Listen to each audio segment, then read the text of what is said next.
Hello, जैसा कि आपको मालूम है, कल के वीडियो में हमने आप पढ़ाई थी बैकुंठ मणि शुक्ल सूरत मिश्र को पढ़ाए थे। यानी कि मैंने कल शुरू की थी सामान्य परिचय गद्य का विकास प्रकरण 1। इसमें मैंने पहले पढ़ाया था विट्ठल नाथ जी को, फिर नाभा दास जी, फिर बैकुंठी मणि शुक्ल, फिर चौथे नंबर पर सूरत मिश्र है जो इम्पोर्टेंट है।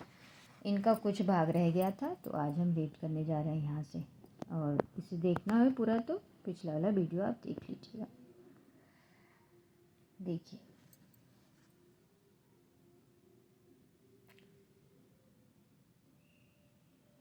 उन्माद में प्रेम सरे दाल भत्ते यद गना, अंगना जू है स्त्री सु प्रेम के अति आवेग करी, जू कार्य करन चाहती है ता कार्य विषय ब्रहाऊं प्रत्याहम आहा तुम अंतराऊ की वे कहे कतार कायरू है कैरू कहवे असमर्थ, जो कुछ स्त्री करयो चाहे सो अवश्य करही, ताको अंतराव ब्रह्म पय ना करयो, जय और कीत की बात। तो ये था किसका था? अभी आप सूरत मिश्र का था। ये है आपके सूरत मिश्र। देखिए जो पंक्ति थी, अंगना जू है स्त्री सु प्रेम के अति आवेश करी। आगे बढ़कर संवत 1872 की लिखी जानकी प्रसाद वाली रामचंद्रिका की प्रसिद्ध टीका लीजिए तो उनकी भाषा की भी यही दशा है। पिछले वाले रामचंद्रिका का, ईशो की नहीं। राघव शर राघव गति छत्र मुकुट यूं हयो, हंस सबल असु समहित मनहु उड़ के गयो, सबल कहे अनेक रंग मिश्रित है, असु कहे किरण जाके ऐसे ये जे सूर्य है, तिन सहित मानो कालिंद गिरी, श्रृग ते हंस कहे हंस समुद्र उड़ी गयो यहाँ, जाति विशेष एक वचन है, हंसन के सदृश श्वेत छत्र हैं, और सूर्यन के सदृश अनेक रंग नग जटिल मुकुट हैं। इसी ढंग की सारी टीकाओं की भाषा समझिए। सरदार कवि अभी हाल ही में हुए हैं। कवि प्रिया, रसिक प्रिया, सतसई आदि की उनकी टीकाओं की भाषा और भी अनगढ़ और अशुद्ध हैं। सारांश यह है कि जिस समय गद्य के लिए खड़ी बोली उठ खड़ी हुई, उस समय तक गद्य का विकास नहीं हुआ था, उसका कोई साहित्य नहीं खड़ा हुआ था। इसी से खड़ी बोली के ग्रहण में कोई संकोच नहीं हुआ। खड़ी बोल का गद्य, खड़ी बोली के ग्रहण में कोई खड़ी बोली का गद्य देश के भिन्न भिन्न भागों में मुसलमान के फैलने तथा दिल्ली की दरबारी शिष्टता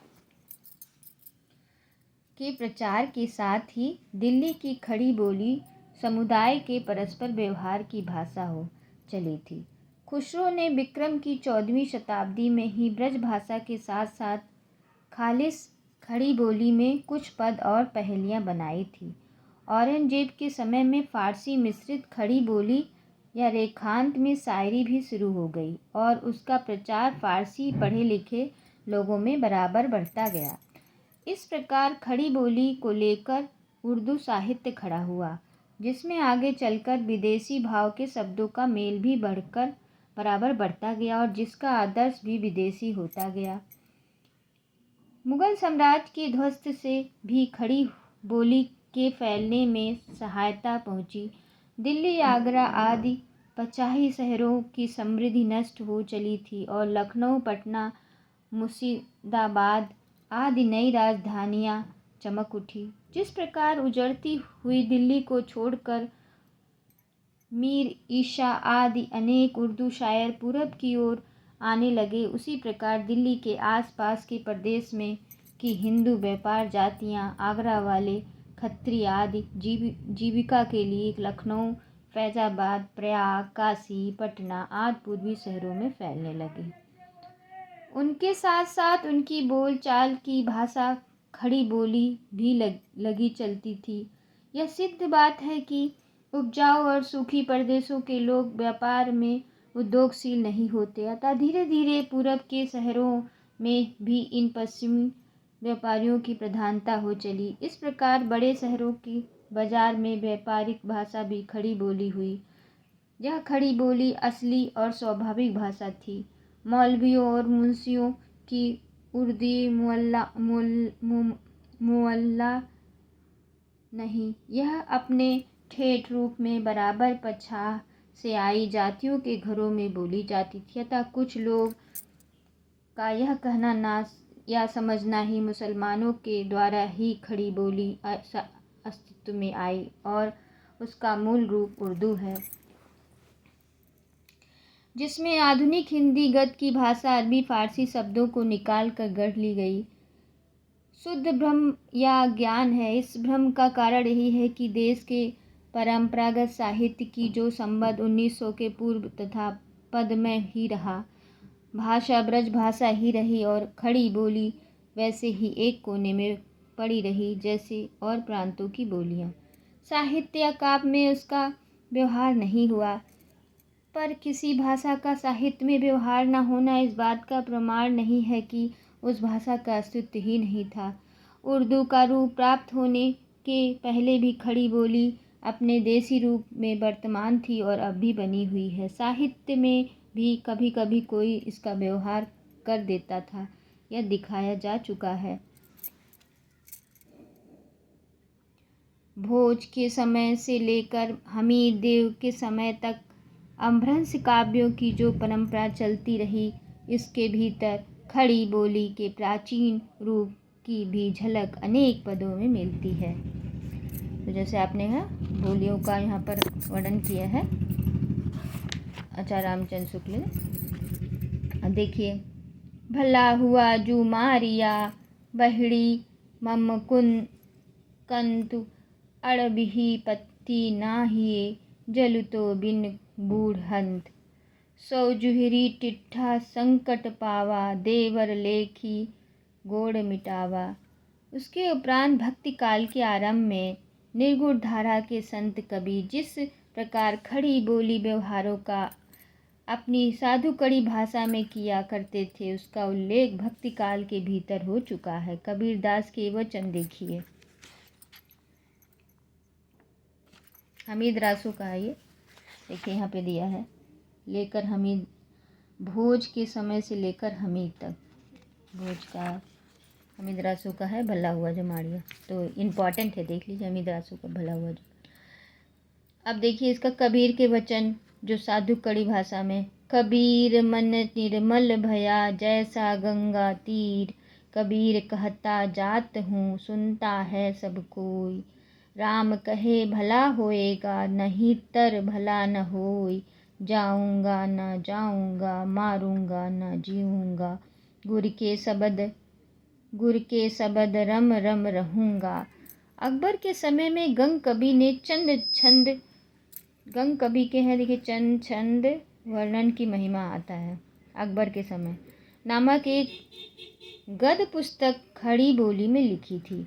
इनकी भाषा का नमूना देखिए, सिद्ध श्री 108 श्री श्री नाथ सही जी, श्री दलपति जी, अकबर शाही जी आम खास में तखत ऊपर विराजमान हो रहे हैं और आम खास भरने लगा है, जिसमें तमाम उमराव आए कुर्निश बजाए जुहर करके अपनी अपनी बैठक पर बैठ जाया करें। अपनी अपनी मिसल से जिनकी बैठक नहीं, सो रेसस के रस्से में रेमस की लू में पकड़ के खड़े तज़ीम में रहे। इतना सुन के पातशाही जी श्री अकबर शाही जी अद से शेर सोना नहरदास चरण को दिया। इनके 1.5 शेर सोना हो गया। रास बचना पूरन भया, आम खास बरखास हुआ। इस अवतरण से स्पष्ट लगता है कि अकबर और जहांगीर के समय में ही खड़ी बोली भिन्न भिन्न प्रदेशों में सिख समाज के व्यवहार की भाषा हो चली थी। यह भाषा उर्दू नहीं कही जा सकती थी, यह हिंदी खड़ी बोली यद्यपि पहले से साहित्य भाषा के रूप में स्वीकृत न होने के कारण इसमें अधिक रचना नहीं पाई जाती, पर यह बात नहीं कि इसमें ग्रंथ लिखे ही नहीं जाते थे। दिल्ली राजधानी होने के कारण जब से सिख समाज के बीच इसका व्यवहार बढ़ता, तभी से इधर उधर कुछ पुस्तकें इस भाषा में गद्य में लिखी जाने लगी। विक्रम संवत 1798 में राम प्रसाद निरंजनी ने भाषा योग वशिष्ठ नामक एक ग्रंथ लिखा। योग वशिष्ठ किसका है? राम प्रसाद निरंजनी का। कितने संवत में लिखे? विक्रमी कितने संवत में लिखे थे? 1798 में। भाषा योग वशिष्ठ साफ सुथरी खड़ी बोली में लिखा। ये पटियाला किस भाषा में थे? साफ सुथरी खड़ी बोली में। भाषा योग वशिष्ठ राम प्रसाद निरंजनी का। राम प्रसाद निरंजनी का भाषा योग वशिष्ठ जो खड़ी बोली में था, साफ सुथरी। ये पटियाला दरबार में थे और महारानी को कथा बाजकर सुनाया करते थे। इनके ग्रंथ देखकर यह स्पष्ट हो जाता है कि मुंशी सदासुख और लल्लू लाल से 62 वर्ष पहले खड़ी बोली गद्य अच्छे परिमार्जिक रूप से पुस्तकें आदि लिखने में व्यवहारत होता था। अब तक पाई गई पुस्तकों में यह भाषा योग वशिष्ठ ही सबसे पुराना है, जिसमें गद्य अपने परिशिष्ट रूप में दिखाया पड़ता है। अगर आपसे पूछा जाए सबसे पुराना खड़ी बोली में लिखी भाषा की पुस्तक, तो यह है योग वशिष्ठ। कौन लिखा था? राम प्रसाद निरंजनी ने।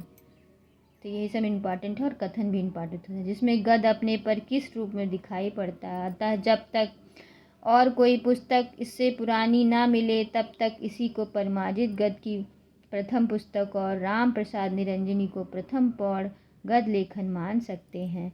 भाषा योग वशिष्ठ से 2 उदाहरण नीचे दिए जाते हैं। किसके हैं? योग वशिष्ठ से राम प्रसाद निरंजनी का। प्रथम पार ब्रह्म परमात्मा को नमस्कार, जिससे सब भासते हैं और सब जिसमें सब लीन और स्थिर होते हैं। जिस आनंद के समुद्र की कथा से संपूर्ण विश्व आनंदमय है, जिस आनंद से सब जीते हैं। अगस्त जी के शिष्य सुति क्षण के मन में एक संदेश पैदा हुआ, तब वह उसके दूर करने का कारण अगस्त मुनि के आश्रम में जा विधि सहित प्रणाम करके बैठे और विनती कर प्रश्न किया, हे भगवान, आप सब तत्वों शास्त्रों के जानने हारे हो, मेरे एक संदेश को दूर करो। मोक्ष का कारण कर्म है कि ज्ञान है, अथवा दोनों है, समझाया कि कहो। इतना सुन अगस्त मुनि बोले कि हे ब्राह्मण, केवल कर्म से मोक्ष नहीं होता और न केवल ज्ञान से मोक्ष होता है। मोक्ष दोनों से प्राप्त होता है। कर्म से अंतःकरण शुद्ध होता है, मोक्ष नहीं होता। अंतःकरण की शुद्धि बिना केवल ज्ञान से मुक्ति नहीं मिलती, यानी दोनों से होता है, कर्म और ज्ञान। हे राम जी, जो पुरुष अभिमानी नहीं है, वह शरीर से इष्ट अनिष्ट में राग द्वेष नहीं करता, क्योंकि उनका शुद्ध वासना मलिन वासना जन्मों का कारण है। ऐसी वासना को छोड़कर जब तुम स्थिर होगे, तय तुम करता होते हुए भी निर्लेप रहोगे, और हर शोक आदि विकारों से जब तुम अलग रहोगे, तब बीत राग भय क्रोध से रहित रहोगे। जिसने आत्म तत्व पाया, वह जैसे स्थिर हो, वैसे ही तुम भी स्थिर हो। इस दृष्टि को पाकर आत्म तत्व को देखो, तब विगत ज्वार होंगे और आत्म पद को पाकर फिर जन्म मरण के बंधन में न आओगे। कैसे सिंगार, सब किसका था पद? योग वशिष्ठ का था। ये योग वशिष्ठ भाषा खड़ी बोली। उदाहरण नीचे जैसे कैसी श्रृंखलाबद्ध साधु और व्यवस्थित भाषा है। इसके पीछे संवत 1818 में बसवा मध्य प्रदेश निवासी पंडित दौलत राम हरिशेड़ा आचार्य कृत जैनेन्द्र जैन पद्मा पुराण, कौन लिखा था? जैन पद्मा पुराण दौलत राम हरिशेड़ आचार्य का भाषानुवाद किया, जो 700 पृष्ठों से ऊपर का एक बड़ा ग्रंथ है।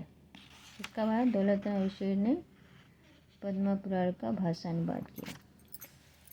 भाषा इसकी उपयुक्त भाषा योग वशिष्ठ के समान परिमार्जित नहीं, पर इस बात का पूरा पता देती है कि फारसी उर्दू से कोई संपर्क न रखने वाले अधिकांश शिष्ट जनता के बीच खड़ी बोली किसी स्वाभाविक रूप से प्रचलित थी। मध्य प्रदेश पर फारसी या उर्दू की तालीम कभी नहीं लादी गई थी, और जैन समाज जिसके लिए एक ग्रंथ लिखा गया, बराबर व्यापार से संबंध रखने वाला समाज रहा। खड़ी बोली को मुसलमानों द्वारा जो रूप दिया गया, उसमें सर्वदा स्वतंत्र वह अपने प्रकृत रूप में भी 200-250 वर्ष से लिखते पढ़ने के काम आ रही है। यह बात भाषा योग वशिष्ठ और पद्मा पुराण अच्छी तरह प्रमाणित कर रहे हैं। अतः यह कहने की गुंजाइश अब जरा भी नहीं रही कि खड़ी बोली गद्य की परंपरा औरंगजेब की प्रेरणा से चली। पद्मा पुराण की भाषा का स्वरूप यह है। चंबूदीप के भरत क्षेत्र विषय मगध नामा देश अति सुंदर, जहाँ पूर्ण अधिकारी बसे। इंद्रलोक समान सद्दा भोगोपायोग करे, और भूमि विषय सठेन के भाई शोभामान है, जहाँ नाना प्रकार के अन्नों के समूह पर्वत समान ढेर हो रहे हैं। आगे चलकर संवत 1830 से 1840 के बीच राजस्थान के किसी लेखक ने मंडोवर का वर्णन लिखा, जिसकी भाषा साहित्य की नहीं साधारण बोलचाल की है। जैसे आवल में यहाँ मडा ऋषि का आश्रम था। इस सबल से इस जगह का नाम मंडो आश्रम हुआ। इस लफ्ज़ का बिगड़ कर मंडोवर हुआ। मंडो आश्रम का लफ्ज़ बिगड़ क्या हुआ? मंडोवर हुआ। ऊपर जो कहा गया है कि खड़ी बोली का ग्रहण देश के परंपरागत साहित्य में नहीं हुआ था, उसका अर्थ यह स्पष्ट कर देना चाहिए कि उक्त कथन में साहित्य से अभिप्राय लिखित साहित्य का है, कथित या मौखिक का नहीं। देश भाषा हो, उसका कुछ ना कुछ साहित्य अवश्य होता है, चाहे वह लिखित ना हो, श्रुति परंपरा द्वारा ही चला आता है। अतः खड़ी बोली के भी कुछ गीत, कुछ पद, कुछ तुकबंदियाँ खुसरो के पहले से अवश्य चली आती होगी। खुसरो की सी पहेलियाँ दिल्ली के आसपास प्रचलित थी, जिनके नमूने पर खुसरो ने अपनी पहेलियों या मुकोरियों कही। हाँ, फारसी पद और खड़ी बोली को ढालने का प्रयत्न प्रथम कहा जा सकता है।